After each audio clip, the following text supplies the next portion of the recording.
Hello friends, welcome to Indian study पर आपका स्वागत है। दोस्तों, आज की इस वीडियो में मैं आप लोगों के लिए यूपी जीके का टेस्ट लेकर के आया हूं, जो कि आपके आने वाले एग्जाम यूपीएसआई के लिए बेहद इंपॉर्टेंट है। वीडियो को एंड तक जरूर देखिएगा, क्योंकि लास्ट में क्वेश्चंस पूछूंगा और उसका आंसर आपको कमेंट बॉक्स में बताना होगा।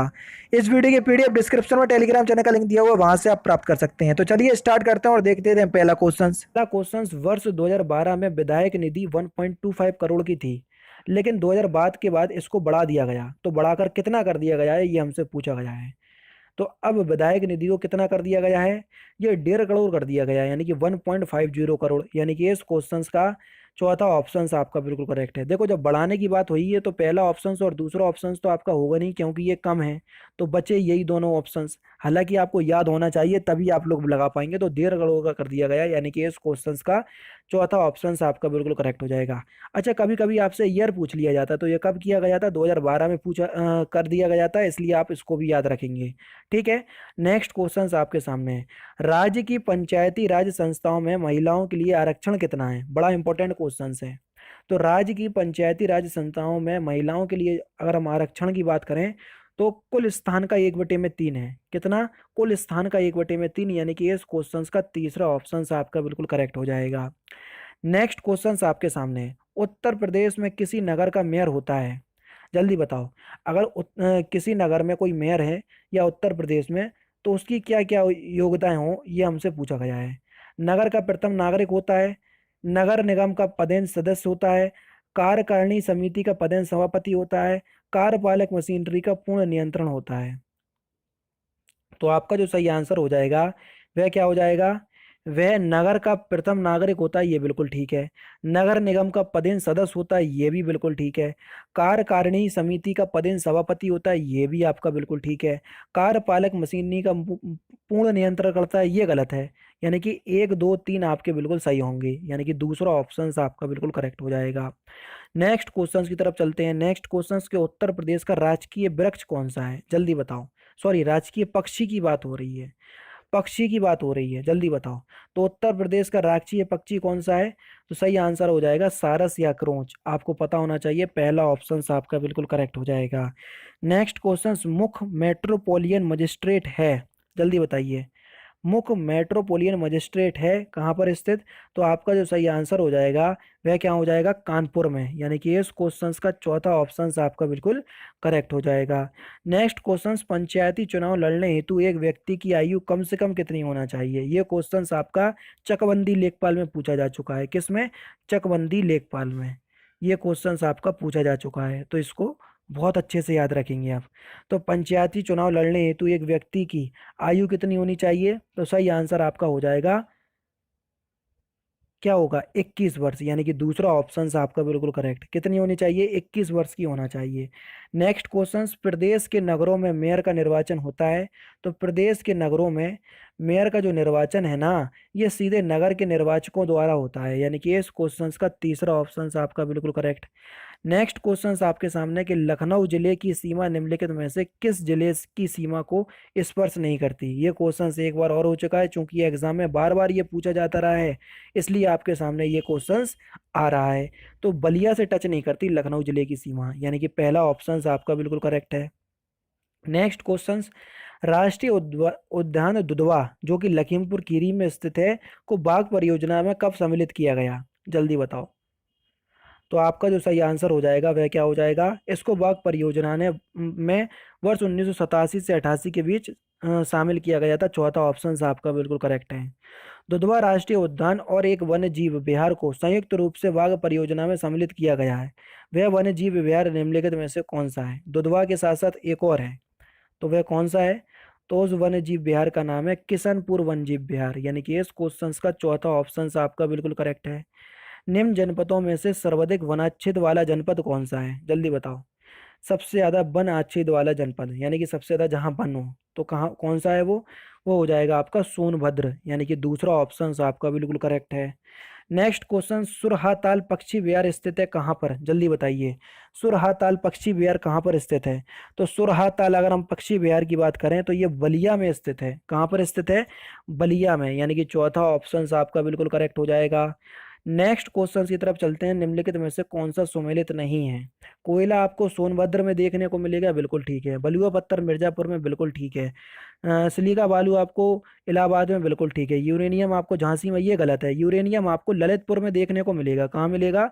ललितपुर में। उत्तर प्रदेश में यूरेनियम का केवल एक ही भंडार है, वो है ललितपुर, ठीक है। झांसी में आपको डोलोमाइट वगैरह देखने को मिलेंगे, ठीक है। नेक्स्ट क्वेश्चन आपके सामने, बखीरा पक्षी विहार कहाँ पर स्थित है? वह जगह कौन सी है? तो बखीरा पक्षी विहार की अगर हम बात करें तो ये स्थित हो जाएगा आपका संत कबीर नगर बस्ती में, यानी कि पहला ऑप्शन आपका बिल्कुल करेक्ट है। कौन सा? पहला ऑप्शन आपका बिल्कुल करेक्ट है। नेक्स्ट क्वेश्चन, लखनऊ में 1857 के स्वतंत्रता संग्राम का नेतृत्व किसने किया था? देखो लखनऊ में बात हो रही है, तो लखनऊ में किसने करा था? तो आपका जो सही आंसर हो जाएगा बेगम हजरत महल, यानी कि इस क्वेश्चन का तीसरा ऑप्शन बिल्कुल करेक्ट। कानपुर में किया था आपका नाना साहब ने, ठीक है। तो ये सारी चीजें आपको पता होना चाहिए क्योंकि इंपोर्टेंट हैं। नेक्स्ट क्वेश्चंस के निम्नलिखित में से कौन सुमेलित नहीं है? जल्दी बताइए। जोश, मलिहाबाद, फिराक, इलाहाबाद, जिगर, मुरादाबाद, चक्रबरस्त, लखनऊ। तो इसमें से कौन सा सम्मिलित नहीं है? फिराक, यानी कि दूसरा ऑप्शन जो है वो आपका बिल्कुल करेक्ट हो जाएगा। नेक्स्ट क्वेश्चन, ठुमरी गायिका गिरिजा देवी का संबंध है किस घराने से? तो गिरिजा देवी का जो आपका संबंध है ना, ये किस घराने से है? बनारस घराने से है, यानी कि पहला ऑप्शन आपका बिल्कुल करेक्ट। नेक्स्ट क्वेश्चन, निम्नलिखित में से कौन सम्मिलित नहीं है? अमीर खुसरो अलाउद्दीन खिलजी के दरबार में थे, तो ये आपका बिल्कुल ठीक है, ठीक है। बाणभट्ट हर्षवर्धन के, बिल्कुल ठीक है। हरिसेन चंद्रगुप्त प्रथम, ये आपका गलत है, यानी कि इस क्वेश्चन का कौन सा तीसरा ऑप्शन जो होगा वो आपका बिल्कुल करेक्ट हो जाएगा।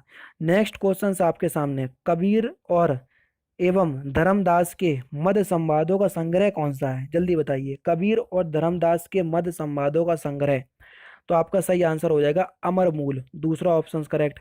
बनारस घराने के राजन साजन मिश्र किससे संबंधित हैं? राजन साजन मिश्र किससे संबंधित है?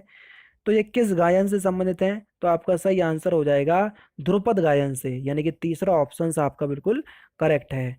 नेक्स्ट क्वेश्चन, बनारस घराने की छोटी मैना और बड़ी मैना का संबंध है किस गायन से? जल्दी बताइए, या किस गायन शैली से?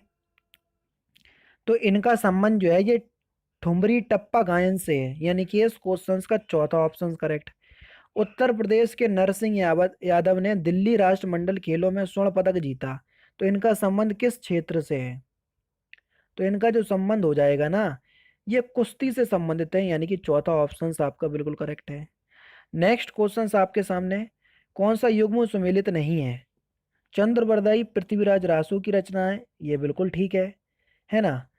नरपति नाला बीसल देव रासो की है, ठीक है।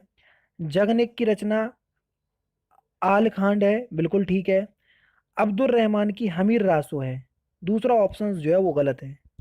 नेक्स्ट क्वेश्चन आपके सामने, रामचंद्रिका व रसिक प्रिया के रचनाकार कौन है? तो रामचंद्रिका व रसिक प्रिया के जो रचनाकार हैं उनका नाम है केशव दास, दूसरा ऑप्शन करेक्ट।